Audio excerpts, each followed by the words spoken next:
What's up, everybody? Welcome back to the Real Film Pod. My name is Honesty Tajay. And I'm Shaka Bimbo. Why are you always delayed? It's like you're unprepared, even though we've been preparing for this. No, Every because I time you always take have a to general pause. relax. It's because I don't know if I want to say like Shaka Bimbo. You know what I'm saying? It's just like I don't know. Shop B94 on Twitter. Follow your boy. You know what it is. You do Vibes. that every time. Every time you take a pause, you be like, I'm Shaka. Then later on, you be like, I'm Shaka B, your boy, the young, the greatest, every single time. I You might mean, as well just facts, stick with it. facts. I like all those. The young, the greatest, all that. It's your I boy. mean, the young, I don't know, the greatest is kind of pushing it, but The but goat. no, thank you everybody for joining us again. We are back with a new episode. Specifically at the beginning of their 2020-21 year. I know there's a lot of 20s. But we took a long hiatus and we want to jump you off right because this is award seasons. We're at the beginning of the year, so award seasons, whether it range for music and for movies. There's also festival season, which is also going to come a little different now because of course, COVID-19, the coronavirus. But we got some information, what's going on in the news, some hot button topics, some things that you should be probably adding to the queue and watching and maybe having some feedback and joining the conversation. But before we dive into that, we want to make sure you are following us on social. Follow us on Twitter and on Instagram at the Real Film Pod. Follow us on Facebook, like our Facebook page. Make sure you're checking out our social medias to get little clips throughout the day. And maybe sometimes we can have some lives. We're gonna go live and talk about, something that just dropped. Like, we also gotta talk about this. I forgot. Insecure. We gotta talk about that. But Throw make it sure in you there. make sure you follow us on all the socials at the Real Film Pod, like our Facebook page, subscribe to our YouTube channel, Rise Media, but also subscribe to at the Real Film Pod. You ready? Let's do it. Let's do it. All right. Let's start. We're going to start with something that wasn't necessarily on the list specifically, but definitely should be something to talk about because we just dropped. The news just dropped yesterday, as in January 13th. Insecure, final season, the 5th season. They've confirmed it. This upcoming season will be the official last season of H Insecure.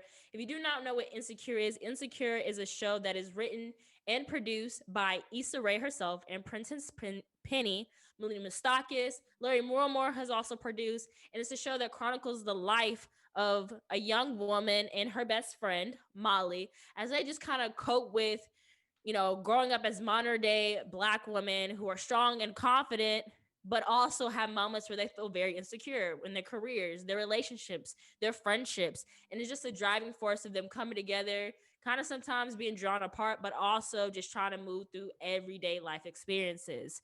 It premiered, I want to say roughly it premiered in 2016. It's a comedy drama that's on HBO. It had its success or was developed after Issa Rae had created the Awkward Black Girl web series, and she was able to pitch this show. But yeah, ultimately they just broke news, Issa Rae and Princess Penny, that the upcoming season, the 5th season, will be the final season. I'm disappointed. I'm a little heartbroken about it. I really enjoyed this show.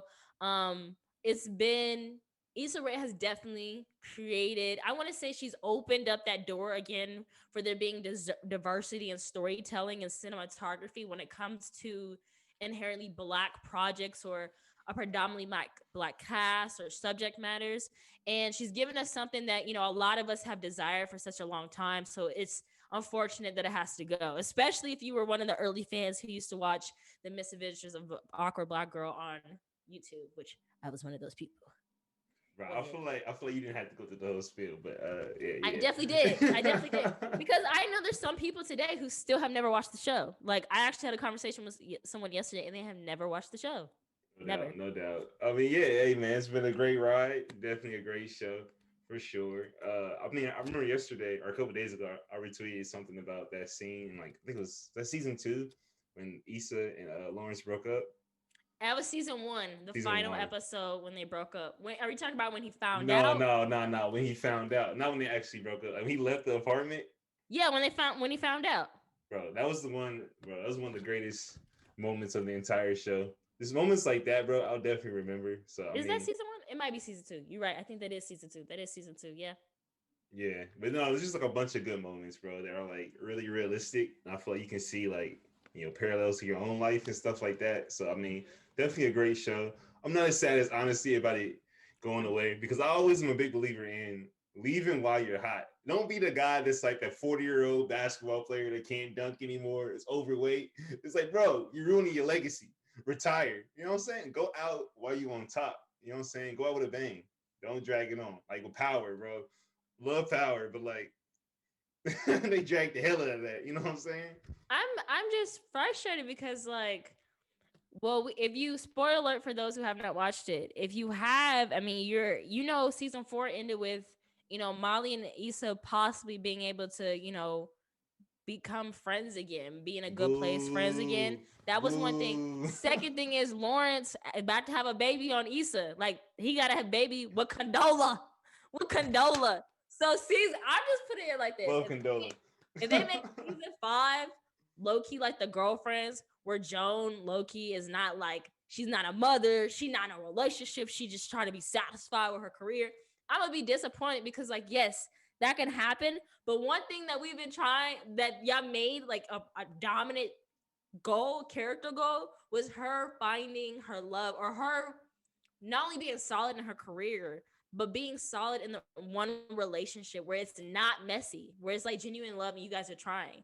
She was in a messy relation. She was in a lackluster relationship with Lawrence, and then all of a sudden she gets in this messy situation with Daniel, and then it's also about to be a brewing relationship with Nathan. Then he disappears, and here's Lawrence again. But now Lawrence got a baby. Like I need them to do me right on this ending. You can end with season 5, even if I'm gonna be disappointed, and other people will be too. But do it right.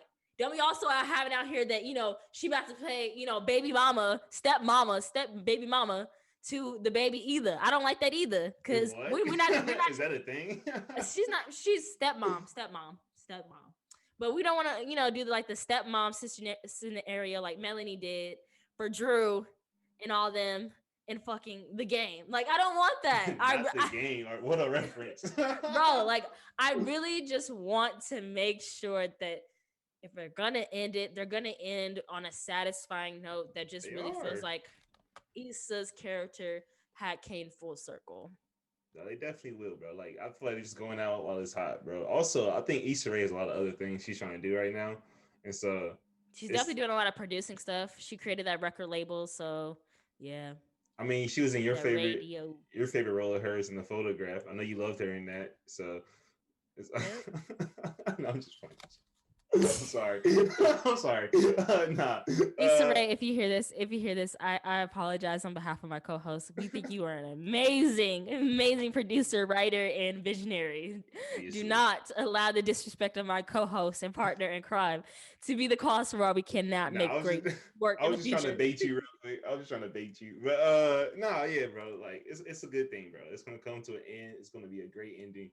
And all that. I still haven't finished season 4, so maybe I'll get around to doing that. You gotta finish. Season 4 is really good in regards to like storytelling, but it's also it's hidden in regards to cinematography, dude. You need to watch it. Yeah, I already know. I remember like the first. I mean, we talked about it on one of the episodes. Like, yeah, I think we did. It's just that one scene that's kind of talked about that kind of went viral on Twitter was like Lawrence is wearing like a red outfit, or Issa's wearing a red dress. Lawrence is wearing kind of like a cool type of outfit, and then the background is like these LED lights, which is like the direct opposite. So like they complement each other at every point. Like in person, the backgrounds. It just was visually appealing. That and the music. That I know little people talk scene about. went viral. The music is everything. Every time I'm like, oh Siri, what's this? So I can add it to my playlist every time. But that's credit to Rafiat Sadiq, being the musical producer for such a long time on that show. So, but sad to see it go. But I'm definitely understanding. They only were trying to make it to 5 seasons, and they did just that. So I support it. Yeah, no doubt. You want to move on? Yes, moving along. Malcolm and Marie has gotten mixed reviews. So, if you don't remember, on our podcast, we talked about a much anticipated project starring Zendaya Coleman and John David Washington. They had come up with an independent film that pretty much Zendaya had not only, kind of envisioned herself and then recruited the director from Euphoria, and then also kind of like funded and during COVID. So they filmed it, funded all during quarantine, and shot it during quarantine. And it was really a hot button, project that a lot of people were looking forward to see. An official trailer has dropped for it. unfortunately, there's a lot of mixed reviews in relation to the project, specifically the idea of whether or not Zendaya was perfect for the role and the age difference between, Malcolm's character played by John David Washington, who was 36 years old, and Marie's character played by Zendaya Coleman, who was 24 years old. How you feel about that? I mean, I get why people are mad that this is a controversy because they bring up like other actors who like people who didn't bring up their age difference, even though they did, but we're not gonna get into that. But no, I mean, it depends on how the movie goes, man. Like if it's believable, like I have to see it. I will say that based off the trailer, I mean, I know this is Zendaya's like vision or whatever, and she funded it, she bankrolled it or whatever.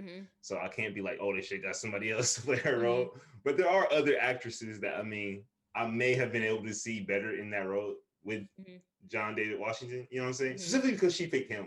I feel like if it had been a different male lead, this wouldn't have been as much of an issue. You know what I'm saying? Yeah.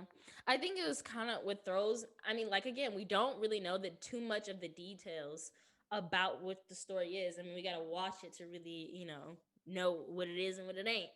But based off of what we're seeing with the trailer, what we're seeing with the synopsis they're putting out in the interviews, it's a story of a relationship between two people who realize like maybe there's not really enough to keep them going within this relationship.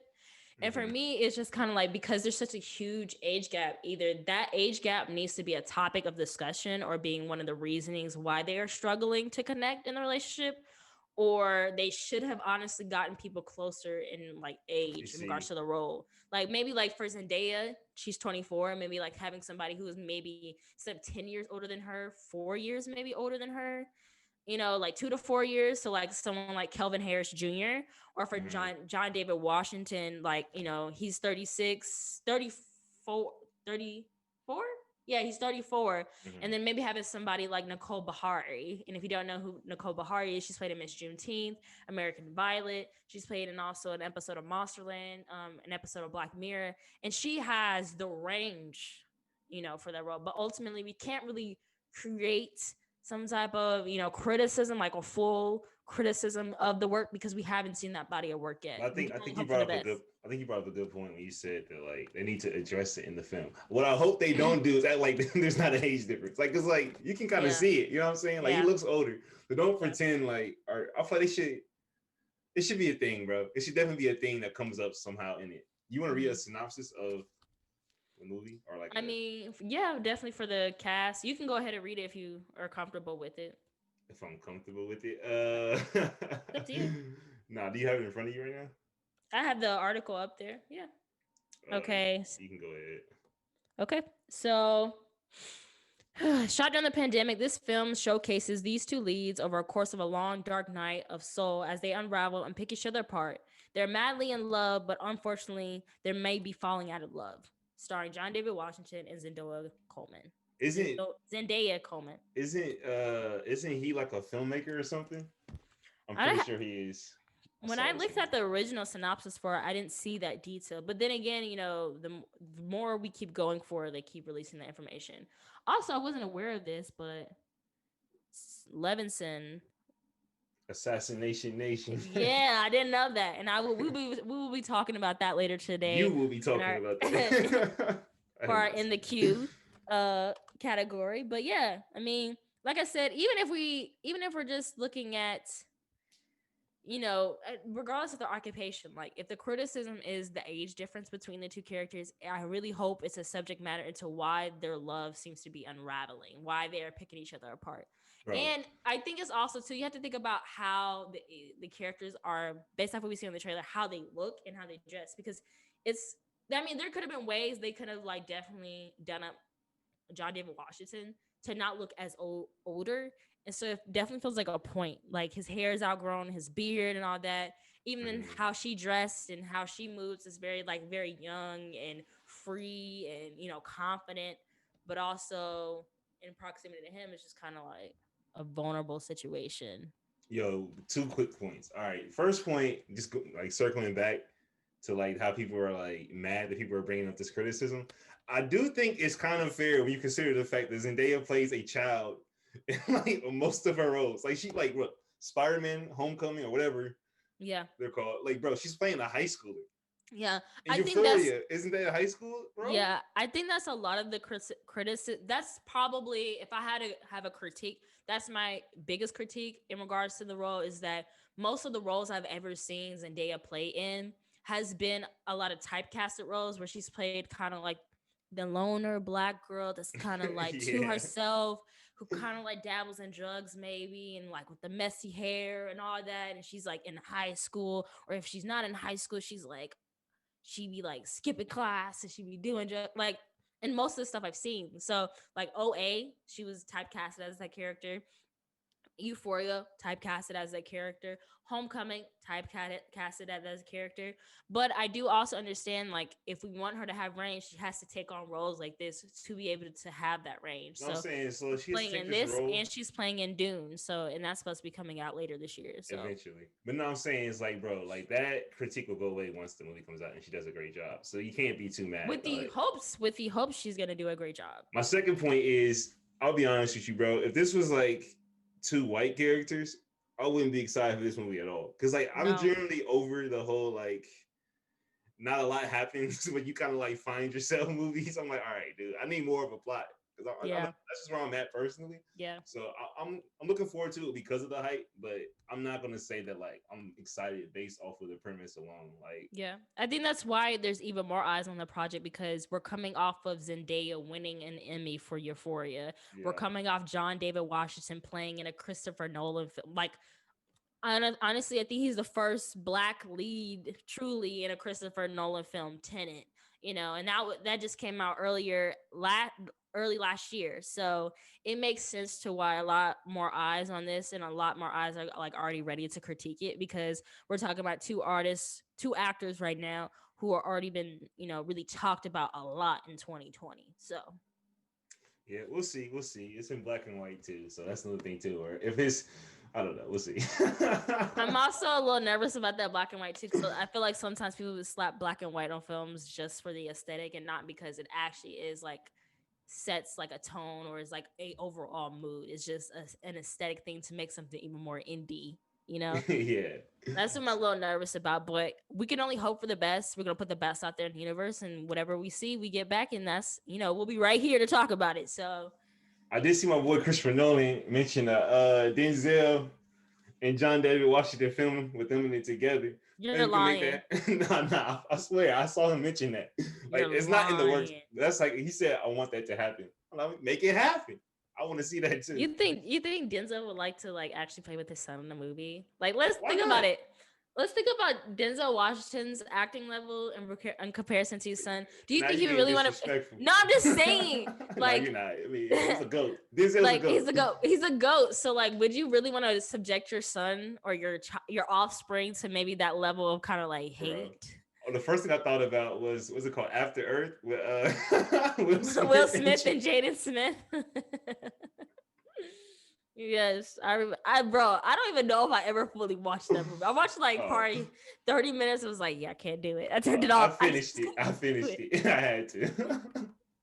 It could have been Anyways, really solid. But the thing nah. is, like, he's played in other movies with his kid, and it was really good. Like, don't just say After Earth. We talking Because Pursuit you of have Happiness? Pursuit of Happiness. All right. All right. Pursuit His of- son come was. on, Oh, he's Jaden like did a a good child. job. Yeah, but I'm saying He that's not didn't- even. That's not he even a didn't full act human his being butt yet. He didn't do well. He didn't do well though. He didn't do well. I'm saying it's easier as a child to pull that off than it is as like two grown men. You know what I'm saying? When they're both grown, now you actually start comparing them subconsciously. I feel like.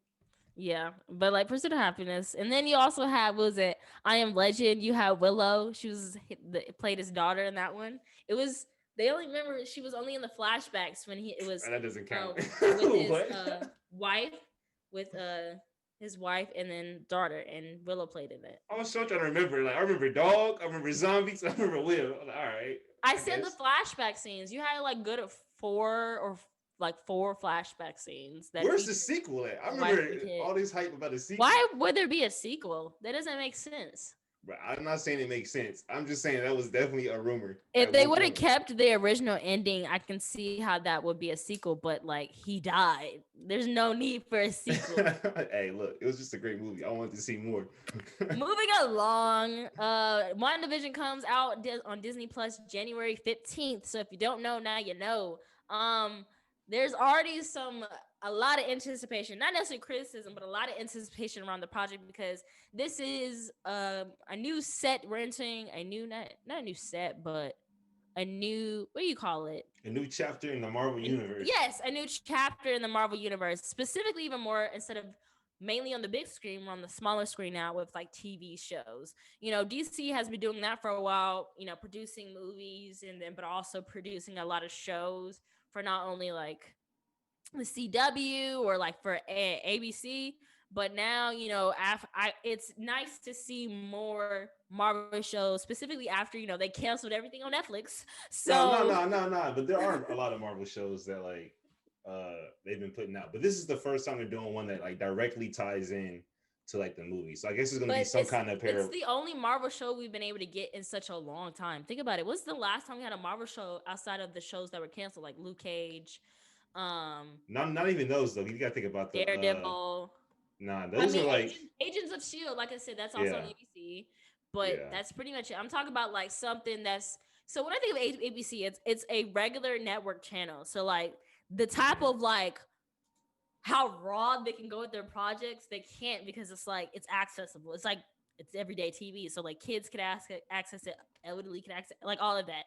But with it being on a streaming service, there's so much more they can do. It can go more in the dark element. It can go more They like won't. adult. Marvel is super bubblegum, bro. They're not, and but that's what we're hoping with this project because um, Wanda Vision or specifically Scarlet. I think her name was Scarlet. It's Hmm. a Scarlet Witch or whatever, right? Not Scarlet Witch. Whatever. Wanda, her character in the Marvel universe has been inherently um focused around being somewhat of a darker character because of her traumatic past. Like her parents got, you know, both her parents were killed and then they were being tested on and then her brother dies. You know, it's a fight, you know, with the Avengers and then she's in a state of she's always been almost in a state of grievance or pain because she feels like she's always causing pain or trauma or like disasters, you know. Her brother dies in one major attack. She feels like she did um another attack. This was in one of the Avengers. This is Avengers Civil War where she like did the whole thing and she knocked out a building. So she got like a lot on her, and you know I'm looking forward to this. But there's not too much details in regards to what will be the project because it's really just focused on Wanda's character and Vision and them kind of in this realm where they're not only in the 1950s I Love You Lucy phase with the Brady Bunch phase and the Full House phase and the Office phase over the growth of their relationship. But it doesn't really make sense if you think about it. And Wanda starts to notice things are not as they seem because if Hmm. you remember, Vision was killed. So it doesn't make sense why she's in this whole state of being able to live out her dreams with the love of her life, Vision. So that's all we know for sure in I'll regards to say the project. this. But I'll say this. I did read this thing. I'll just read it out loud on the pod. So, the Marvel Studios president said that Disney Plus series offered the opportunity to flesh out the relationship between Wanda and Vision that had only been hinted at in the movies. The entirety of the love story between Wanda and Vision was basically one shot in Age of Ultron where he swoops in to rescue her. They make eye contact and fly away. Then a bit more in Civil War and a bit more in Infinity War, but it all goes bad very quickly in that movie. In several decades of comics, Wanda and Vision shared a romance that was much more intricate. They dated, married, had two sons, broke up, and got back together. So I think it's really like going to dive more into like what happens in the comics. So like based on what I've read, like Disney Plus just offered for the opportunity to really like flesh out these characters a lot more. So I mean that's kind of I cool. think it's definitely gonna dive a little bit more into the comic with the intentions of also trying to be hold true to what has already happened on the big screen with the Avengers series. No, it says there's definitely going to like tie in some kind of way. So that'll be interesting. That'll be interesting. I'm not really a Marvel guy, if you can't tell. I'm very disappointed in my DC family for what they've done to us. We'll talk more about that later on in the show. Dang, disappointed. That's kind of strong. Nah, we But all are. What you seen the no, DC movies? I agree. I'm very disappointed. Once they lost Christopher Nolan and Zack Snyder, it was a wrap. Man, But you know what I will say, and we'll talk about that when we talk about Wonder Woman, is that Patty Jenkins, she's like carrying carrying in the DC film franchise on her she back right was carrying it. now. Hey, She's still low key carrying it. Let's be honest. Let's be honest. let's see. Who else is doing it? Who else? Nobody. Okay then. Only people carrying DC right now is the TV shows that you can't even see unless you got the membership, like Titans and stuff, or more specifically the other one. What was the I can't remember the name, but yeah, bro, I don't know. It's looking bad for DC out here, and they're putting out more shows with Disney Plus for Marvel. It's just it's getting dark over here, And bro. Titans just got bought by HBO Max, so Thank goodness. more to come. Honestly, yes, because I got tired of paying for a separate freaking DC app just to watch Titans. Like that was too much. All these streaming services, y'all playing games, y'all all charging us when low key it's the price of a full cable bundle. Like, come on now. Hey, that's why you need to come over to the dark side. We're not even gonna. You're not gonna explain that any more than that. We're not even gonna do that. We're not even doing that. But moving along, Quibi has struck a deal with the Roku channel to sell 75 of its short projects for allegedly less than $100 million.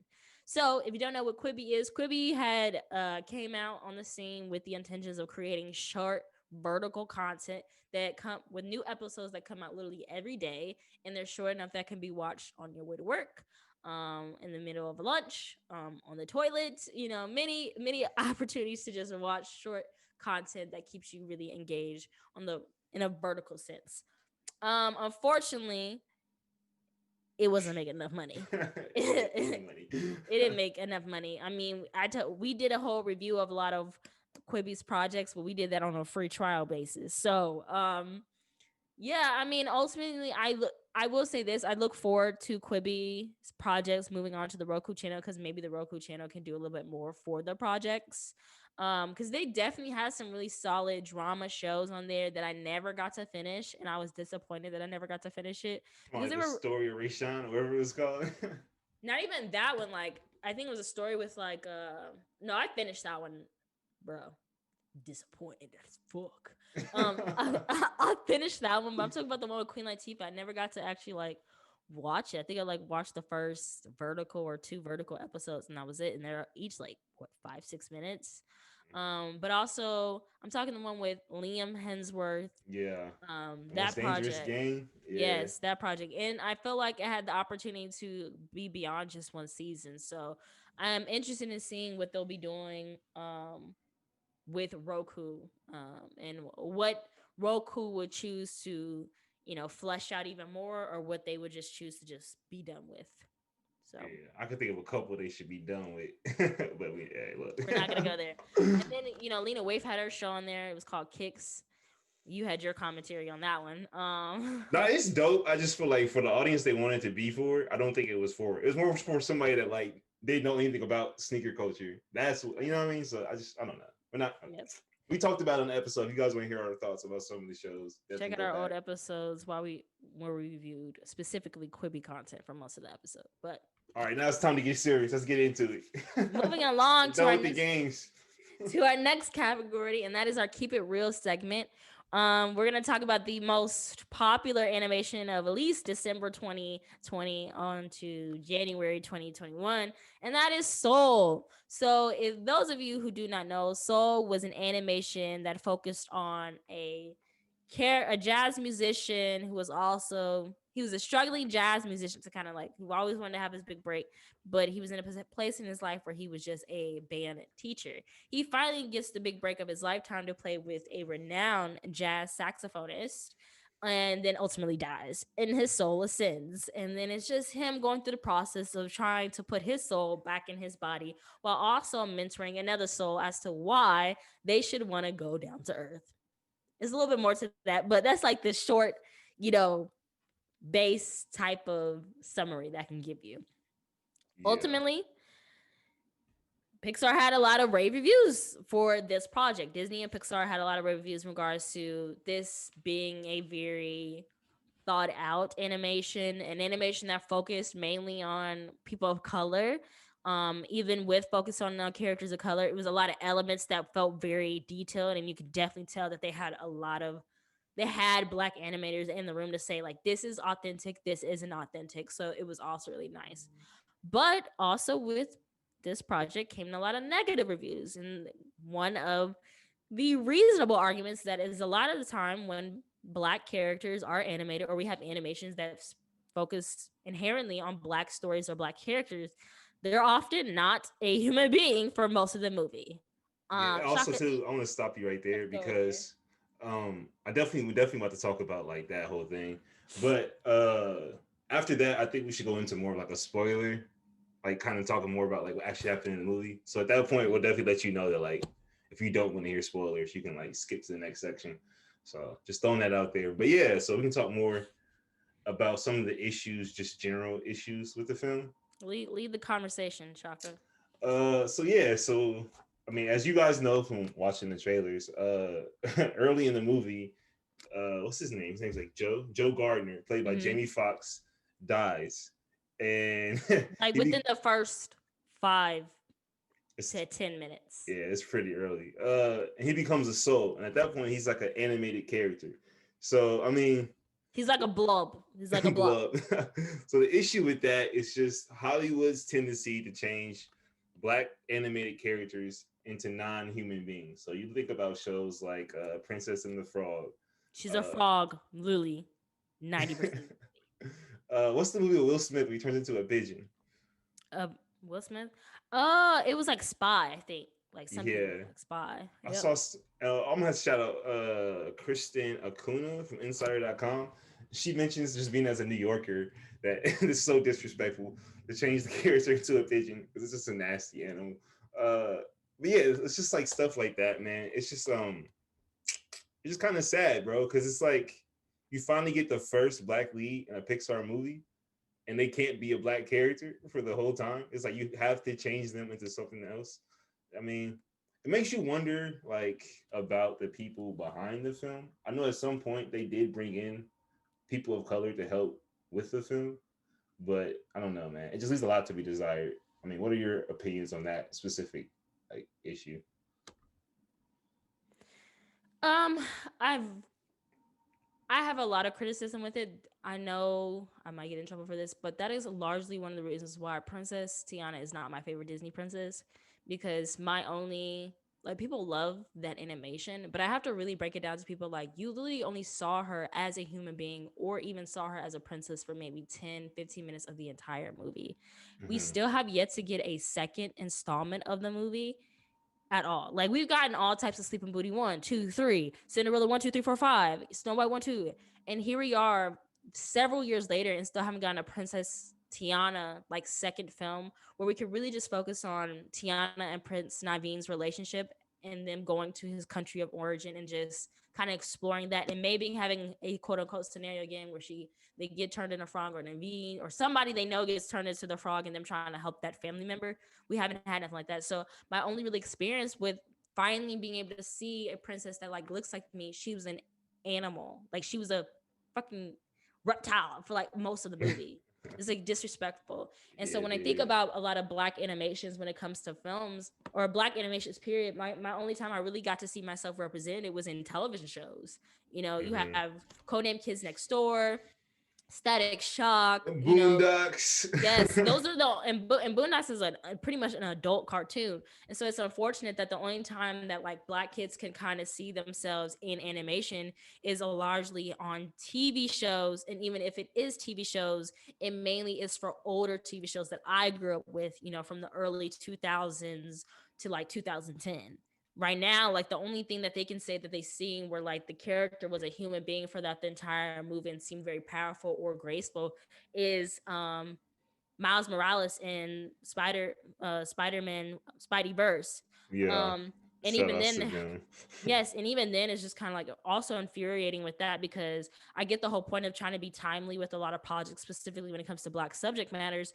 But even with, you know, the Spider-Verse, there was a point in the movie where he gets pulled over by a cop and he raises his hands as like the hands up don't shoot, you know, movement that is largely centered around the Black Lives Matter movement. So it's like even in animations where we finally get a character that pretty much looks like us or is reflective of us, we are still constantly reminded of our harsh realities when it comes to violence against Black bodies, or we're giving the stereotype where Black people are inherently animalistic or they're not humans. I It's think not it's to a the different, I guess to a deeper point too that we can like quickly touch on. It's just like the whole idea of like, yes, you want to tell stories that tell like Black, experiences, but I do feel like a lot of films are really focused on negative experiences. Even though I yes, get it, like you want to show like realistic stuff, but yeah. every now and then, like, Every day my life is not filled with I'm Black and I can face racism at every point.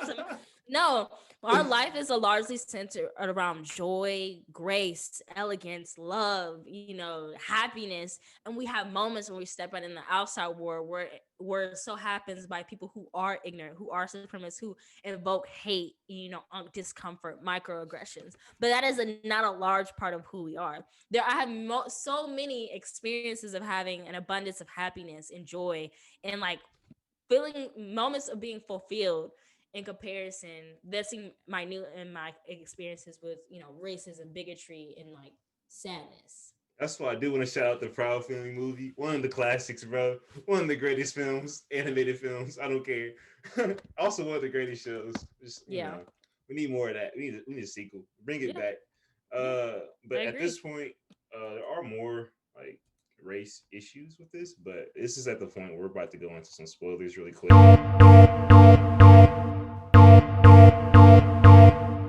So just a little heads up. Uh, So as I go back to this article and like once again, shout out to her, Kristen Acuna, for really like putting this in a very easy to read, concise way so you can really like pinpoint like the issues, you know what I'm saying? Uh Mm-hmm.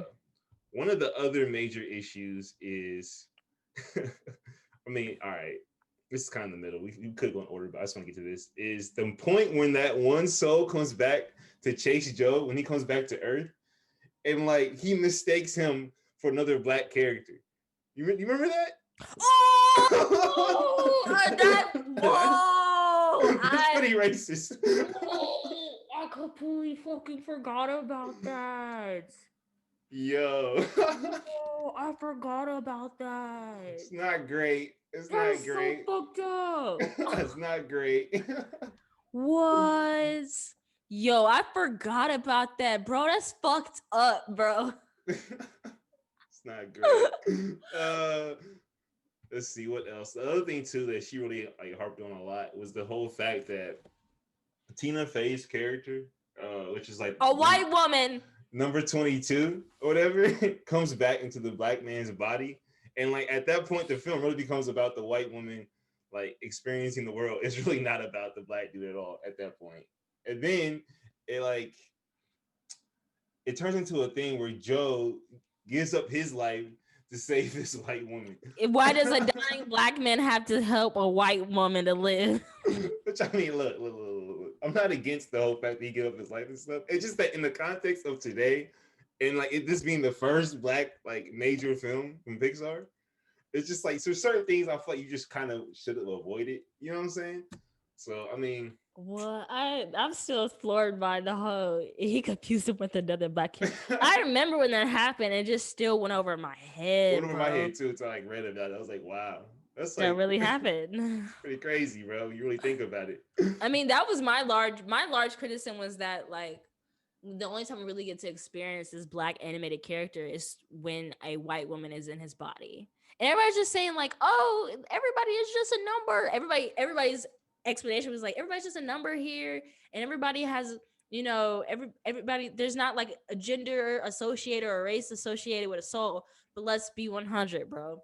Like we're human beings. We're naturally associating voices and dialects to race, gender, sexuality, nationality. You got a well-known fucking voice to voice Jamie Foxx character Joe. Tina Fey. Like, come on, bro. I feel bad too. Like, I mean, maybe I shouldn't feel bad, but like, I like Tina Fey, but it's just like, dang, like she really walked into this one. It's not Yeah. great. It's Yeah. not great. But I mean, it's not all bad. I think there are a lot of good moments where like you do get to see some like new things on screen, specifically the barber shop. I Mm-hmm. know what was it? I think I saw. I can't remember his name, but somebody was talking about the fact that like it's kind of cool how they show when it was like his big break. The first thing the black man does is go to like the barber shop. That's Barbershop. pretty. Matthew Cherry even noted, if you don't know who Matthew Cherry is, he created a short animation film that like really blew up. It's called Hair Love, and now Mm-hmm. he's being tapped to develop like an like HBO original content. Mm-hmm. Amazing man, amazing animator, and amazing visionary when it comes to animation. And so he had brought up the fact that the attention to detail in the barbershop for diversity and texture of Bro, bro. like, Also, too, there's like the magazines, right? And one of the photographers I mhm, follow, I should have had this prepared, but like he had an iconic photo shoot of LeBron James, like his rookie year. If you look in the mhm. corner, they have like an animated version of that like magazine. So it's just got a lot of little things Wow. like that. That's really, really Wow. dope. Or even the attention to detail of like the barber's tattoos, like it was very thought out. Another thing was kind of like, do you remember those little blue canisters of cookies that Mm-hmm. every black Yeah. person or family has, and then you open them bitches, it's like all types of everything but not cookies? They had that in the movie where Joe's mother, played by Felicia Rashad, she has that canister of the cookies, but it has like sewing materials in it, just like a lot of attention to detail, but like some of the major things that should have been like put in consideration weren't really thought of, like, It's the oh, story. It's the story, bro. Like if having you a think white about it, woman voice this character, or having him get confused with another black man, like it's a lot. but yeah, it's just a story. Like the actual artist work of it, like the animators did an amazing job. There's a lot Hmm. of attention and detail, and other things too. Like when he gets into the float when he's playing jazz and like the lost Hmm. souls. Some of Hmm. those scenes are like beautifully animated. Like the Yeah, the actual scenes, craft. the place where the artist goes when they like lose themselves, beautiful. And then seeing all the artists losing themselves in their own mediums, it was amazing. I will say maybe I'm just a hater, but like the actual music, I wasn't feeling none of that. But I know I don't really like.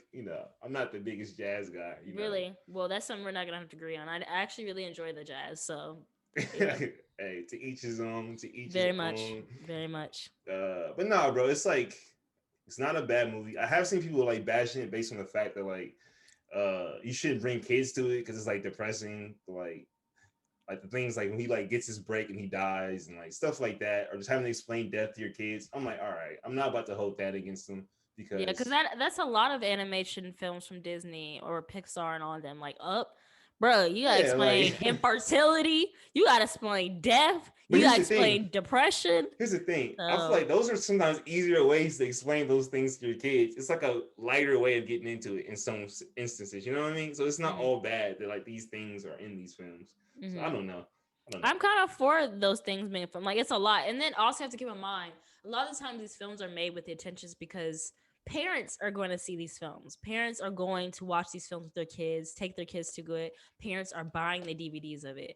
And a lot of times parents are wanting to watch these films for their kids. So they have to create that sense of like realness for the older Mm-hmm. audience, but do it in such more of a palatable like nature to where it can be presentable to children. No doubt. No doubt. Yeah, That's I agree. I agree. I have some other things, but honestly, just I feel like the film is still worth seeing. It's just kind of disappointing that they did that. Hopefully, they learn from this.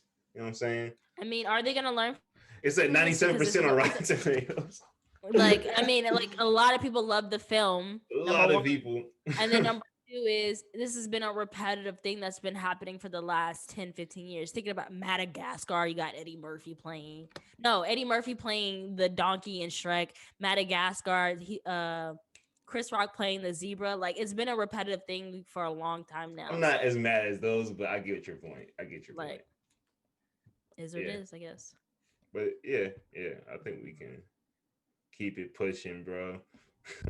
But moving along, that concludes our Keep It Real category. We got up next. What we have up next is Are You Still Watching? Specifically, Wonder Woman. So also on the Disney Plus platform after Soul was released, we had Wonder Woman 1984 was released. Wonder Woman, unfortunately, got a bunch of mixed reviews and was pinned against, mainly because it was pinned against Patty Jenkins' original Wonder Woman. Which you did Um, not like. Crazy.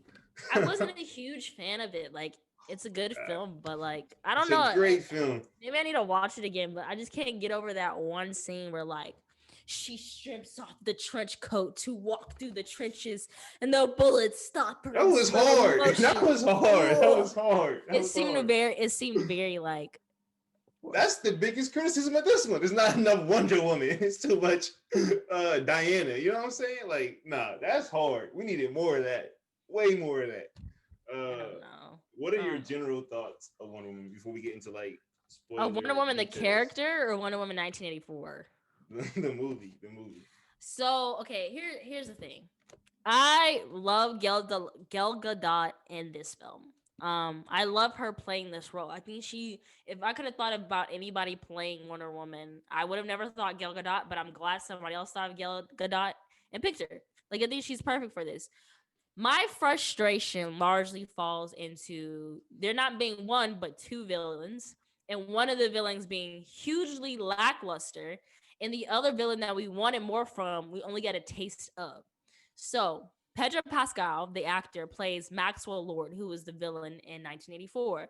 Most throughout the whole film, pretty much Maxwell is just trying to not be considered a loser to the world and his son. So he does every freaking means he could think of to kind of like Don't spoil it. Don't spoil it. just kind of just be not a loser. And if that just feels like his only character goal trait and all that, and then if the whole point is to not be considered a loser to your fucking son, why you got your son out here in the most dangerous settings, all for you to be not a loser? Right, like, relax. let's be honest. If the whole Save driving it for 1 the whole minute. driving force was to like have your son view you as low key king, I would think you would have try to have a better relationship, or at least try to protect him in a lot of scenarios. Second thing, Kristen Wiig. I love Kristen Wiig. Mm-hmm. I love Cheetah the villain. I love the idea of villain. When you look into like the comic books of Cheetah, Cheetah is badass. The only time we got a sense of Cheetah was like the end of the film. Like when she's full on Cheetah, it's the fucking end of the film. Like who wants to wait All like right, all right, all right. You're almost done. 2 hours? You're done. Shut up. Who You're wants done. to All wait right, 2 hours? because you're just going through all the Cheetah. spoilers, bro. Just wait 5 seconds, God. No, Everybody knows it's gonna be Cheetah, but how is that a spoiler if it's literally like you gotta wait to the movie to get Cheetah? All right, you know what? I'm gonna take the ball. I'm gonna pass it back to you in a second, but I'm gonna go over some more general things really quick. Because you have a lot of fire for it. Yeah. All right. So generally, the movie is about it's about greed and excess, which is not a bad thing for a movie to be about, and it's about the antidote to this being the antidote being like people have to sacrifice. You know what I'm saying? So that's a admirable theme. You know, that's kind of cool. Greed at what cost, all that kind of stuff. I will say you did mention the two villains. This isn't spoilers. I'll say that the villains are definitely stereotypical. I will get more into that in just a second. That is a big critique that a lot of people are throwing out. It's a very long movie. I think it's like 2.5 hours. It's something crazy, bro. It is pretty long. She said, Patty Jenkins said she wishes it was 15 minutes longer. I'm like, wow. It's pretty insane. 141 minutes. That's already 2 hours and 21 minutes. So yeah, that's pretty crazy. I will say that there are periods where the action is pretty cool. Like in the beginning, I like the mall scene. You know, like stuff like that is dope. It's just nowhere near enough action. That's definitely, I think, a pretty consistent thing for a lot of people. And the last thing I definitely want to say is, if you're someone who just likes to watch superhero films and you're not too worried about like actual like things making sense or like development of character arcs and stuff, just turn your brain off, go enjoy it, have a good time, and not turn your brain off. No, but also too, like, I think this film is definitely going to resonate a little better with people who actually lived through the 80s, because there was a lot of attention to detail in like the costumes and stuff like that. That was pretty cool. And I've heard that like what they try to do was really make it feel like Indiana Jones film at times, or make it feel like a Ghostbusters film with a lot of like see that dialogue and stuff like that. So that's cool, I guess. I mean, I can see that. I didn't live through the 80s, so I don't know. But yeah, so that's all positive things. At this point, let's go ahead and run through some more detailed stuff, spoilers and all.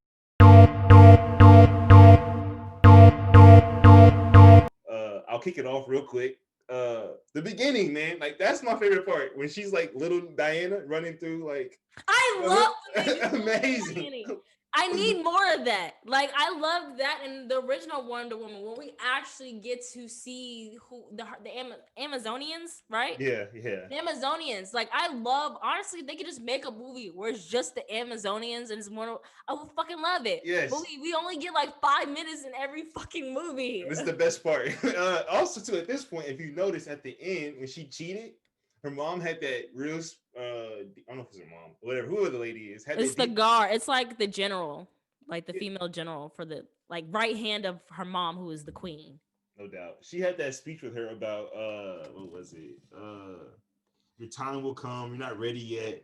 Basically, all culminated to her saying that you gotta be willing to take his shortcuts. It did. No, the sacrifice part is a part of it, but she definitely mentions the whole shortcuts part. And my biggest issue with that is that's never fleshed out in the movie again. It's just like they threw that in there. It just never came back to it. I mean, technically, they could say her trying to have the love of her life while also trying to be Wonder Woman was a shortcut. Like he died. You got to be okay. I can see where they would say that, but yeah. I need a little bit more emphasis on the shortcut. All right. So then we keep pushing along, you know what I'm saying? Eventually we see Kristen Wiig. All right, cool. I like Kristen Wiig. It's dope.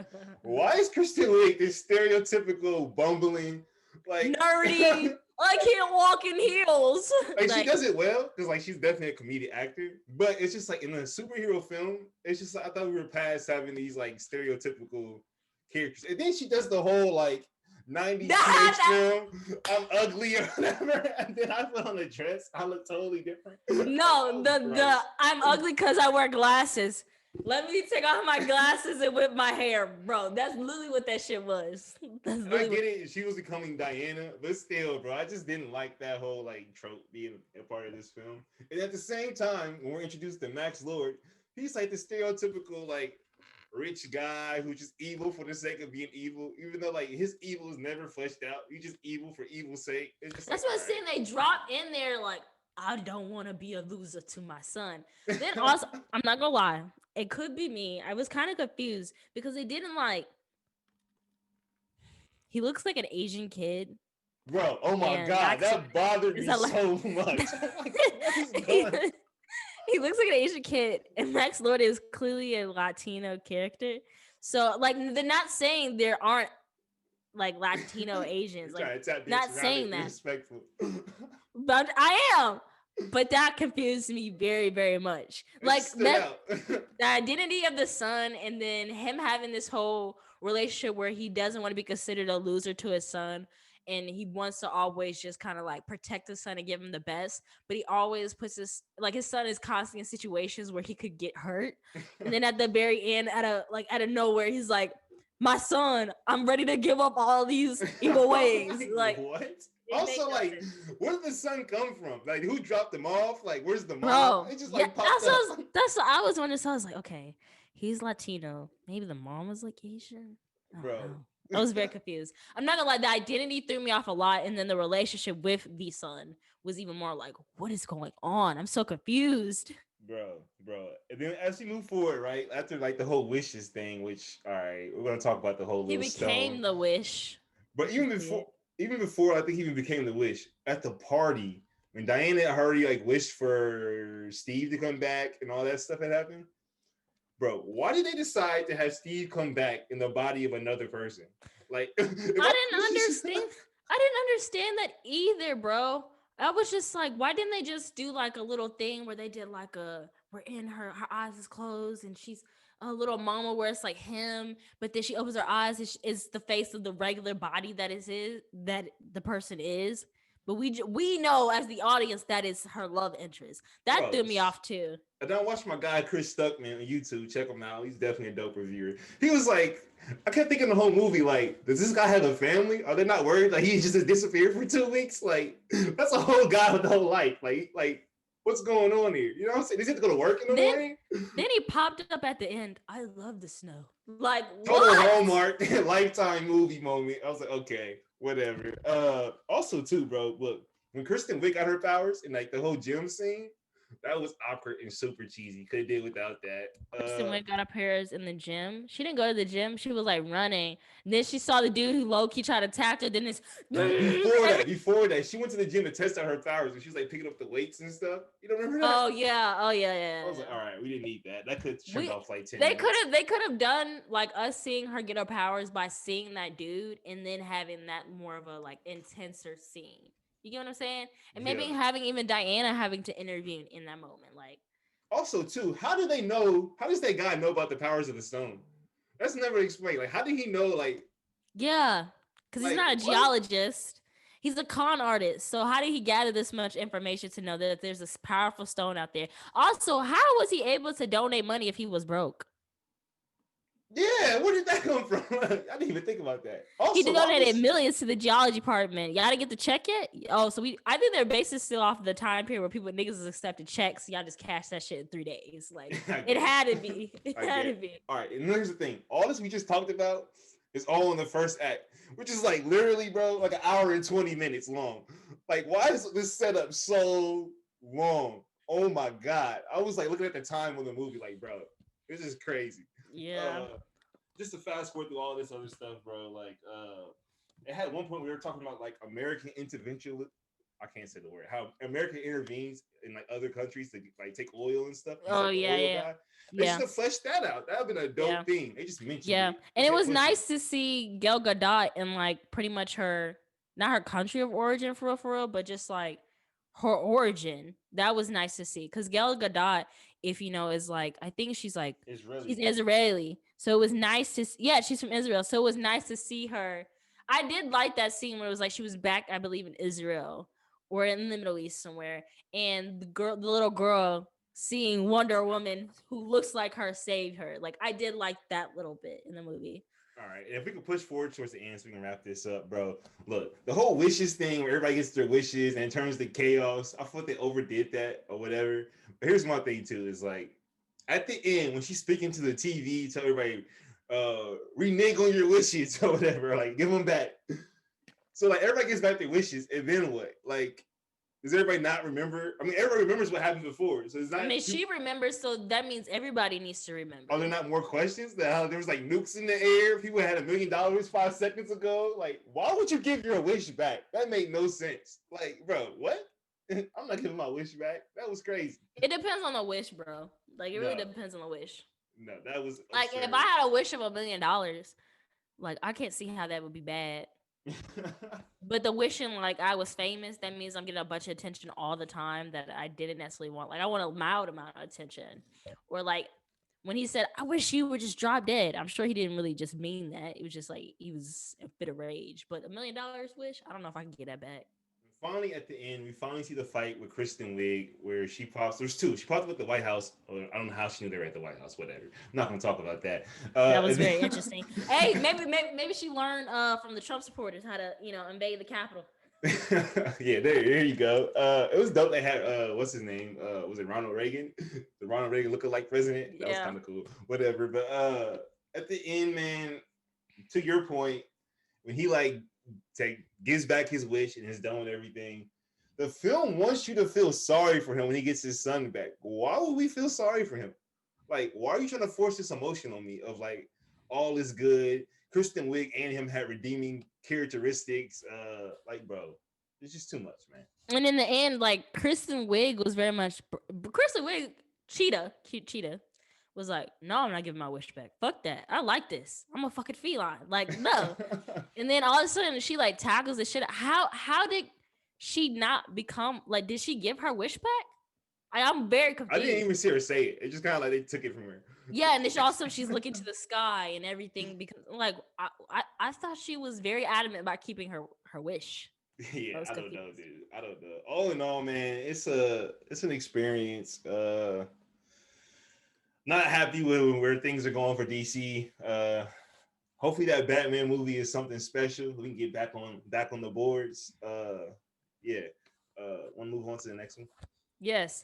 So moving along, well, Netflix has recently premiered or released a movie called Pieces of a Woman starring Vanessa Kirby and Shia LaBeouf. It comes at an interesting time because Shia LaBeouf has been in the midst for a lot of controversy in regards to his former relationship with FKA Twigs in regards to abuse, allegedly abuse, and allegedly STDs.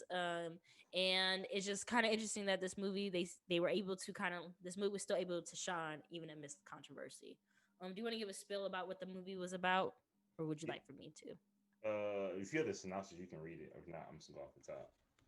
Okay, I have the synop. No, no, I All don't. right, so basically, this movie is about a couple who uh, has an at-home birth when tragedy happens, and it's basically about the events afterwards of after losing a child. And so we just see like how this couple deals with that, and I feel like it's just a real realistic portrayal of how that might go down. I know that director and screenwriter are a married couple in real life, and this is something they experienced. Even though they did say that it's not like an exact like retelling of their thing, they kind of took a lot of other people's stories and made like a fictional story around it just to like talk about the subject because they felt it was taboo. I know it was a play originally, and they decided to develop this into their first English language film. So that's cool. Yeah, and they also talked about how the fact that when they had their own miscarriage, they had never really talked about it until they started this project. So it was almost like therapy for them to make this film. That's Uh, nice. I like that. at this point, I definitely want to like if you haven't seen it, definitely go watch it. We have like a couple minutes. I'm gonna just go over a quick things, or I guess would be spoilers. The birthing scene. All right, so there's a 25-minute scene where they actually have the Well, app. wait. So you talked about a lot of like the positives of the film. Are we going to talk Mhm. about the negatives? What are your Can I negatives? talk about it now? Or you want to wait? No, go for Well, it. there was a lot of there was a negative, criticism. There was criticism about the film that it's not actually living up to what people are trying to say it is, and it's mainly because of how the writers chose to portray Martha's character. They Mhm. portrayed her as much of a cold woman instead of like really diving into the depths of her grief and her coming to terms with grief. They even showed a juxtaposition of how Martha's character is introduced in comparison to Shia LaBeouf's character is introduced. With Sean character, we get like a huge introduction with him going back and forth, with his colleagues, and then going back about what to do, and then also just talking about his showing his buddy excitement for his baby to be born and what he plans to do. While with Martha's character, we get like a subtle introduction where it's just kind of she's leaving from a baby shower and then at her job, and then she's going to go pick up a car. Like it's we're not seeing too much of her before and how she's feeling. Like I'm excited for this new bundle of life. I'm nervous. None of that. It's just kind of like she's pregnant. That's it. While with Shia LaBeouf's character, we're getting a lot more of going more in depth of him being very already connected with the baby, even though like he's not the one necessarily carrying it in the womb.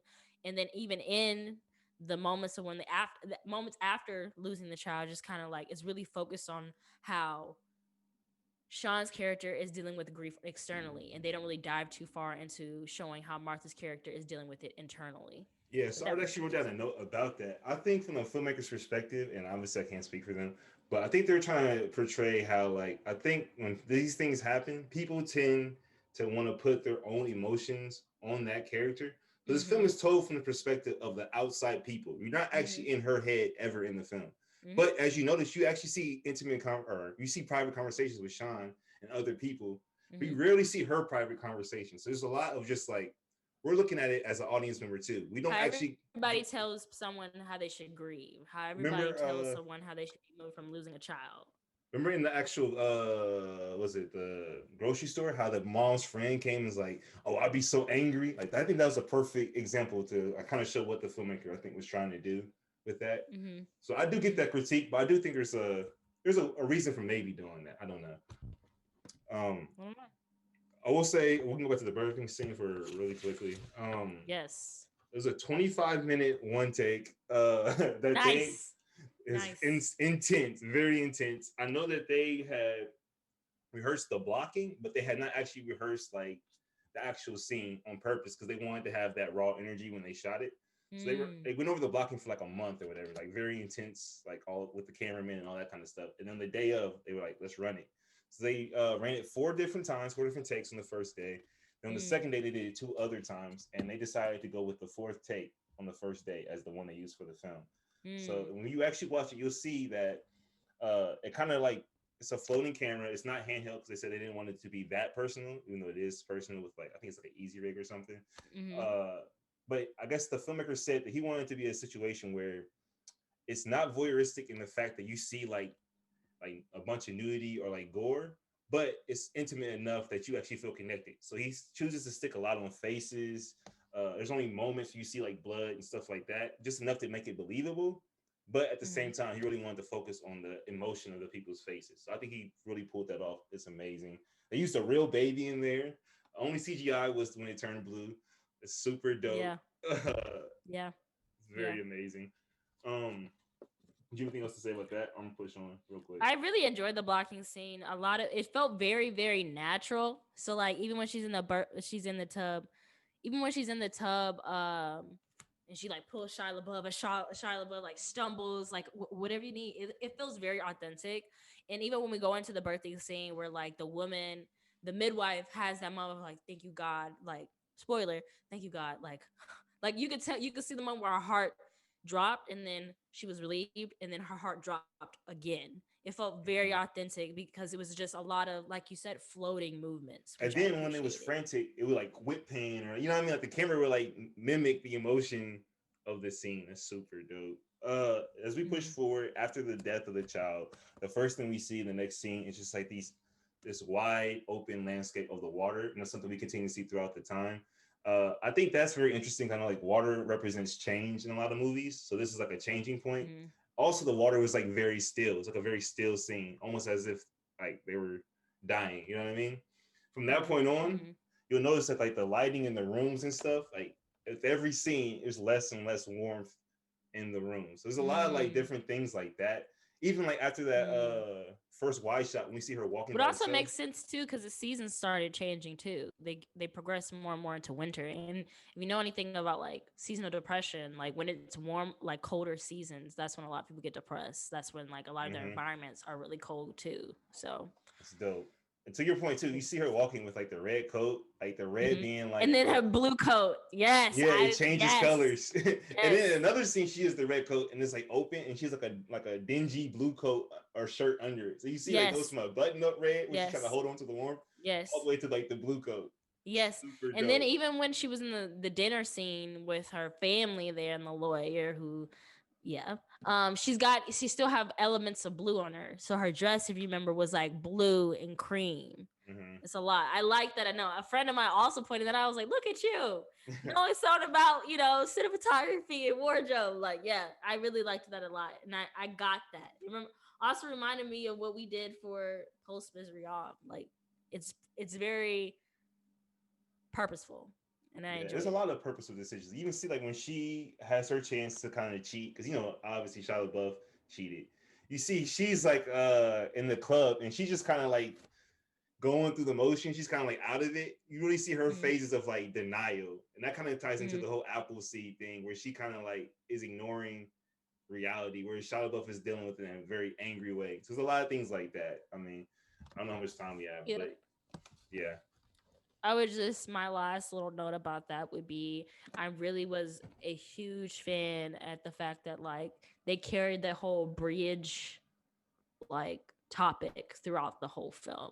Like he brings it up in the beginning of the film, like my daughter's gonna be the first one to walk across this bridge. I promised her that. And Mm-hmm. then we see a lot of shots. Not you mentioned the water, but we see a lot of shots of the The bridge. bridge, yeah. And even when he has his moment of infidelity, there's a painting of the bridge Mm-hmm. on the wall. He mentions that. He brings it right back to that. And then at the final scene where she kind of releases and it, kind of comes to terms with the death of her daughter, she releases the ashes of her daughter on the bridge. So Yeah, while I feel wearing like the blue hat of her former husband. we should probably mention the whole Apple thing too. Like, if you notice, like throughout the whole film, she's like smelling apples and stuff. We come to find Mm-hmm. out it's because she smelled it smells like her daughter's breath when before she Yeah, died. but you gotta do it in a way. So like throughout in the beginning of the film, I think she has an apple, and Mm-hmm. then after the death, no matter where she goes, she's seen eating an apple, having it always in her hand. It's kind of like a if somebody had a stress ball and they had to have something in their hands to kind of bring them back to being like secure, like they're okay, they're fine, she'd always have an apple. Even when she's going through a back and forth thing with her husband, Sean, she purposely chooses to grab the apple off the table. She picks out seeds off an apple at one point, puts them in the refrigerator. She's very delicate with it. Then we learn, they ask her in like the courtroom, like, what do you remember about her daughter? And she just was like, I don't even remember her face. I don't remember what she sounded like. I just remember she smelled like apples. And then in the end, you see her other daughter, her second daughter, years later, playing in the apple tree Even on the before lawn. that, in the courtroom when she finally admits that like it wasn't the doctor's fault, that's the moment we see in the refrigerator the apple seeds begin to sprout, Sprout. almost to show that like the apple, like she had to consume the entire apple to get to Mm-hmm. the seed, which the seed represents rebirth, and then the Mm-hmm. rebirth couldn't happen until she accepted the loss of her child and And a not tree like the man spring. and tree be meant symbolizes life, and then it's an apple tree at the eye. It's like the embodiment of her daughter at the end. You know, Also, too, if you notice, the her brother-in-law says, and they're arguing, he says, "Time heals all wounds." You know what I'm bro, I saying? hate that shit. But I think they kind of played on that with the fact that like as time went on, like she was allowed to build a new family, the tree. No, You I know what I'm don't think it saying? was a new family because she still held on to her daughter. And I honestly, I think it's a new family. do you think it's really? Do you think she got back with Sean or no? I mean, I know they purposely left it ambiguous for people to decide, but I feel like there's a chance that she got back with Sean because she purposely had the hat of Sean on her while she released the ashes. I definitely see that I think point. there's a chance, but also I think it's also them putting that in there was a way to kind of like show like how much it's bullshit that people say that. Like people literally say that shit like all the fucking time when somebody dies, and it's annoying. But I And do if you think have there's some truth any, to if you it. is it like, I mean, if you're a person who's grieving the loss of someone, a child that you never was able to really just, allow to nurture, a family, just a family member, period. When people say bullshit like, oh, they're in a better place or time heals room, it feels like bullshit. It feels like meaningless. It feels meaningless in comparison to the absence of those individuals. But to your And I point, think it's that's also what definitely they were trying to highlight. But to your point, it definitely feels like bullshit at the time. But if you think about like a wound, right? When it's an open wound, obviously it's at its worst point. But when it heals, you still have the scar. She still has the apples to remember her daughter. Like you don't forget, but it's not an open wound anymore. You're able to continue life. You're not like gushing out blood. You know what I mean? So I think there's a lot of different ways to look at that. I don't I think it was, you have your interpretation, but I think my interpretation was to make it seem like it was bullshit that people say. know. We'll Because see. even she rolled her fucking eyes and just walked away. She wasn't hearing shit at that point. Even her mom and She was her over got it. into like a huge argument at that point. Crazy. Yeah. Last thing. How do you feel about the mom? I think the mom, I think it's very cool how they portrayed how like the mom wanted to like put her emotions on the daughter, and like it was very negative, but other times like it really helped. And It when was she very talked about, protective. but she Very also said protective. you have to lift your head up and face it. Now her mom wanted her to like put the person in jail, but you notice when she actually faced that woman and came to her own conclusion, her mom looked at her and they had a moment. So even though it Mm-hmm. wasn't what the mom wanted, Mm-hmm. the advice still rang true that when she And faced the that mom moment, recognized this was her truth. This was her facing. exactly, I like that. exactly. I also felt like though the mother had clearly a bunch of flaws, like an overbearing mother who kind of like tries to dictate everything you do. Like there are a lot of like mother daughter relationships are like that. But I respected the fact that at every point, like when she tried, spoiler of course, when she gave the check to Sean's character, I was like, this bitch. That was But then kind of I nasty.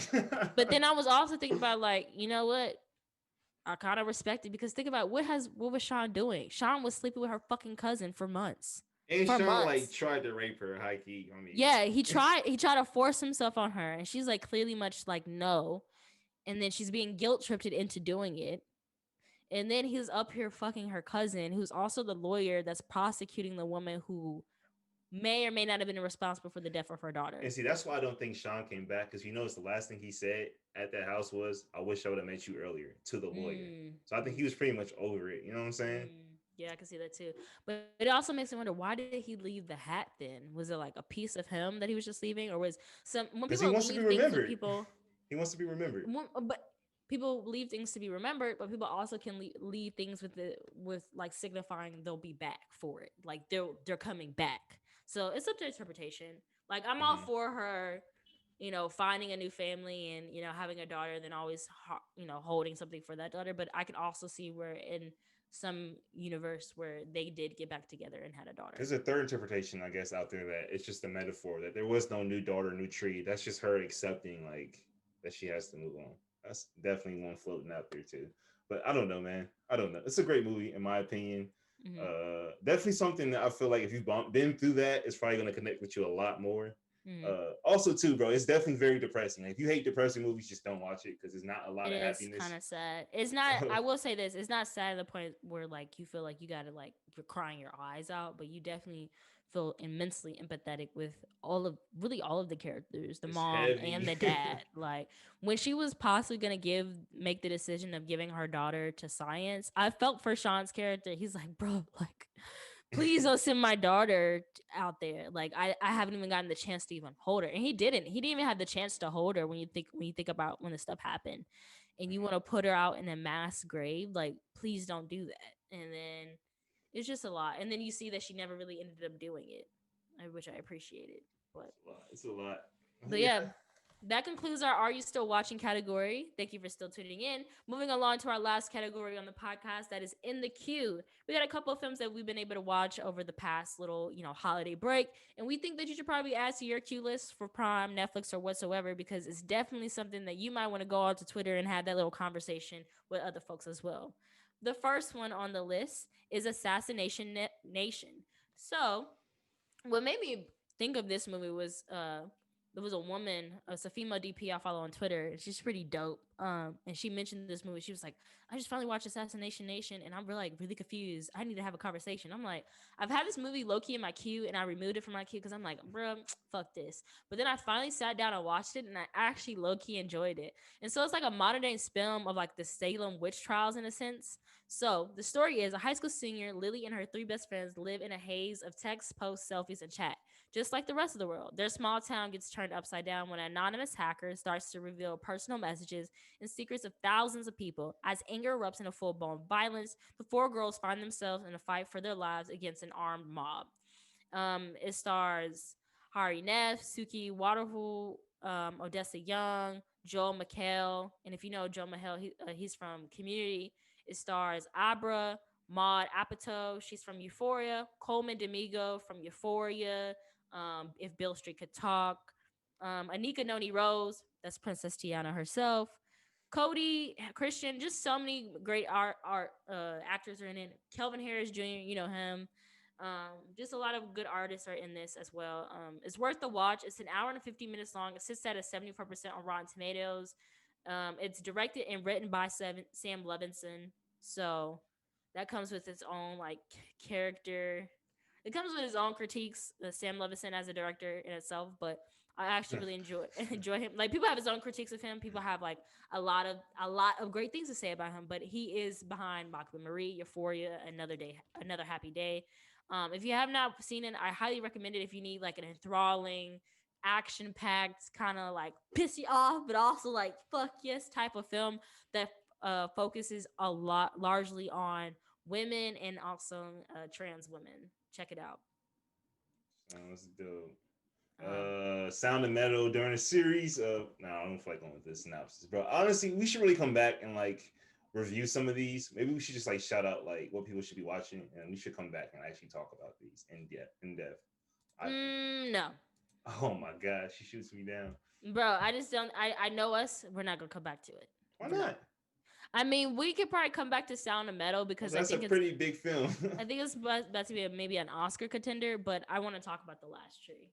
All right. The Last Tree is a period movie with a twist. The Last Tree is a coming of age story of a boy struggling to find his identity in both the English countryside in which he was raised by someone else, and then his Nigerian shanty town of birth, and also London by his Nigerian mother. So ultimately, if you don't know what this project is, all I can say is just watch it. I'm not a lot of the times I feel like because I have a disconnect from a lot of like British culture and like the experiences, I'm not really one to want to watch those type of movies, but it was worth it. Even shorter premises after growing up in a quiet rural Lincolnshire, teenager Femi struggles with unfamiliar surroundings and cultural differences when he moves with his mother to London. Came out September 27, 2019. It's from the director and writer Shola Amu. It stars Nicholas Pinnock. If who he's playing a lot of. He's playing in For Life right now in the series that's produced by 50 Cent. He played in Marcella, Criminal, the UK, you know, show. It's really good. I enjoyed it a lot. It's really like a coming of age story. Somebody described it as the film being like a British Moonlight, and I feel like that's a heavy title to put on this film. But I Too definitely see much. the appeal. Like it's a huge title, and not everybody wants to be exact. Not everybody wants to be like another director who literally is living, existing, breathing right now in this very time. Especially if they're in close age and kind of like come up too. But I think it's one of those really great coming of age stories that focus on the duality of an identity, the duality of, at some point in time being raised by a white, British woman, and because your parents are trying to like get everything in order for you, and then being uprooted from that countryside white environment to now inherently a black British environment, and you still struggle because you're still that Nigerian boy who still feels very much lost. The characters in this film are amazing. And I think the actors who portrayed them did a phenomenal job. Specifically, Demi Ladipo, I like literally commented on him. He responded back. I was like, I watched you in this movie. You did an amazing job. And he played Mace. Um, Sammy Adu, uh, Sam Adu Winmi. He played Femi, and of course Nicholas Pinnock, who plays Pan Williams, his teacher. Definitely a great film. And also shout out to Gemisola Ikumelo. She plays Yinka. Great film. You need to watch it if you have not seen it. Add it to the queue on Amazon Prime. It is free. Once again, I'm Bro, excited to see more of these characters in other bro. film, and I'm excited to see more of this director. Speaking of other British films, we need to come back and talk about Small Acts on here. We have to. Oh yeah. Did you We have finish to. it? I haven't even started, but I'm just saying. I know that How director. you gonna say come back to finish it? You ain't even started. At least Because I finished it. I love that director, bro. At least Was I it good? finished it. It was really good. Now I'm not gonna lie. Like there are some movies that I found more appeal with than others, but it was really good. I think my favorite one starred Letitia Wright. Of course. Yeah, I think that was my favorite one. I mean, she's not the main character in it, but like the story, the fact that it's really based off a true story, I really liked that a lot. Yeah. Speaking of British films, Chelsea, you get this one on Sunday. Chelsea, Chelsea, Chelsea. Let's go, you blues. Let's go, top ends. But yeah, I think it's the episode 1, the story of Mangrove, and the episode 2 is Lovers Rock, where it's like literally mainly on this like this dance party for a whole night. That's the whole movie. Then Red, White, and Blue stars your boy from Star Wars. What's his name? John John Boyega. Boyega. Hey, whoa. Don't disrespect the man like that. John Boyega. I mean, I know John Boyega's career, like Attack on Block. That's kind of what like really made them want to be like, oh, we need him for Star Wars. But John Lethal. Boyega, he plays in episode 3 of Red, White, and Blue, where he's like the first black police officer to be like inducted in like the early 70s into the Hey, police look, we're gonna get police into it. force. We're gonna get into it. Don't But worry. definitely We're gonna watch get it. into it. It's a lot. It's 5 episodes, and I'm pretty sure they're supposed to be dropping 5 more episodes later this year. We'll Worth the get into watch. it. We're gonna get into it. Well, you wanna go wrap us up, man? Yeah. Well, thank you everybody for joining us and sticking it out with us this long. We appreciate you still being fans of us, still tuning in. If you have not done so already, please make sure you subscribe to the Rise Media's YouTube page and the Real Film Pod YouTube page. Like this video, like other videos, comment. If you got any suggestions or you got anything that you want us to do, leave us a comment, shoot us an email, leave a banner in the sky if you have to do so. Make sure you follow us on all the socials at The Real Fun Pod on Instagram and Twitter. Like our Facebook page at The Real Fun Pod. And we're excited for all that we have coming in 2021. We'll see you soon. My name is Honesty Tajay. Peace. It's Shaka. Follow me, ShopB94 on Twitter. Like I said, the League NBA Pod, James Harden trade is going crazy right now.